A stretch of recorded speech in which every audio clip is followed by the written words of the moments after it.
पुट polio पींदे? Polio पींदे? ना। पुट तू पोलियो पींदे? ना। तू पुट पोलियो पींदे? ना। पोलियो पींदे? ना। पुट पोलियो पींदे? ना। तू पुट पोलियो पींदे? ना। पुट पोलियो पींदे? ना। तू पोलियो पींदे? ना। तू पोलियो पींदे? ना। तू पोलियो पींदे? ना।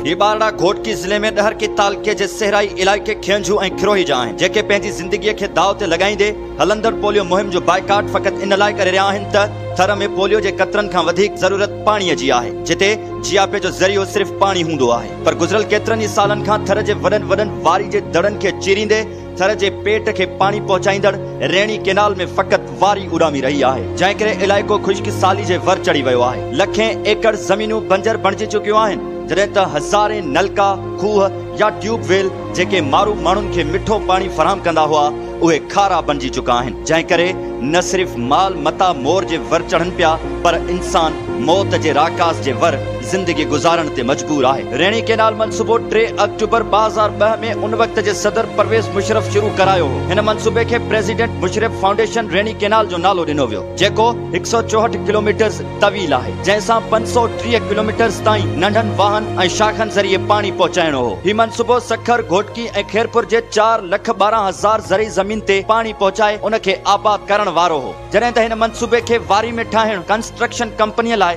कंहिं चैलेंज खां घटि न हो उन बावजूद भी कंस्ट्रक्शन कंपनी हिन मनसूबे के 5 सालन में मुकम्मल कयो पर अफसोस अरबें रुपयनि जी लागत सां तैयार थियल हेॾो वॾो रेणी केनाल मनसूबो बि मक़ामी मारू माण्हुनि खे पाणी फराहम करे न सघियो ॻोठाणा अॼु बि पोलियो मुहिम जो बाइकाट कंदे रेणीअ में पाणीअ जे सुर्क जी अपील कनि था ॻोठाणनि मूजिब काफ़ी सालनि खां रेणीअ में पाणीअ जो सुर्क बि नाहे पहुतो जंहिं करे हेपाटाइटिस A B C हर घर जे 2 खां 5 माण्हुनि में मौजूद आहे जॾहिं त इलाइक़े में को बि जानदार हिननि कहरी महीननि में ज़िंदगीअ जे जियापे जो तसवुर ई नथो करे सघे होॾां ॻोठाणनि जे पोलियो मुहिम जे बाइकाट खे ज़िले इंतिज़ामिया रद्द कंदे पोलियो मुहिम जो बाइकाट कंदड़ ॻोठाणनि मथां ड्यूटी अटकाव जा केस पिण दाख़िल करण जो चेताव ॾेई छॾियो आहे अचो त रेणी केनाल जे 2 पासनि खां आबाद लखे माण्हुनि जी ज़िंदगी बचायूं हसन शर न्यूज़ नाउ ॾहरकी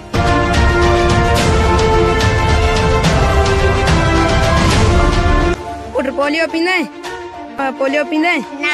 पुट तू पोलियो पींदे? ना। तू पुट पोलियो पींदे? ना। पोलियो पींदे? ना। पुट पोलियो पींदे? ना। तू पुट पोलियो पींदे? ना। पुट पोलियो पींदे? ना। तू पोलियो पींदे? ना। तू पोलियो पींदे? ना। तू